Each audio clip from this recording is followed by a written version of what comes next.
নমস্কার, বনিস কিচেনের আরো একটি নতুন ভিডিওতে আপনাদের সকলকে জানাই সুস্বাগতম।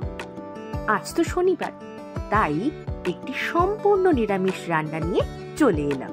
এই রান্নাটা আপনারা কেউ কখনো খেয়েছেন কিনা সেটা কমেন্ট বক্সে জানাতে ভুলবেন না কিন্তু। রান্নাটা কি এবার বলি?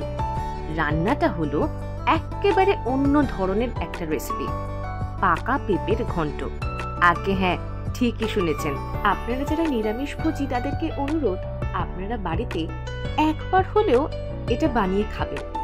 আর যাদের আমিষ ছাড়া মুখে ভাত রোচে না তাদেরকেও বলছি, একবার ট্রাই করে দেখতেই পারেন, মুখে লেগে থাকবে। তো এই পাকা পেঁপের ঘন্ট বানানোর জন্য আমাদের লাগছে টুকরো করে কেটে রাখা পাকা পেঁপে।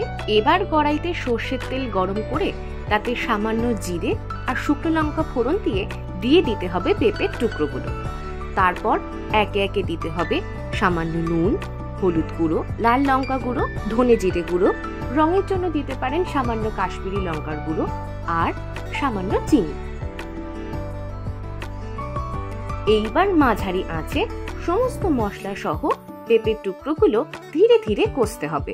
আমাদের রান্নাগুলি যদি আপনাদের ভালো লেগে থাকে তাহলে আমাদের ইউটিউব চ্যানেলে গিয়ে সাবস্ক্রাইব আর আমাদের ফেসবুক চ্যানেল অর্থাৎ বনিস কিচেনে টুক করে একটা ফলো করে দিতে পারেন।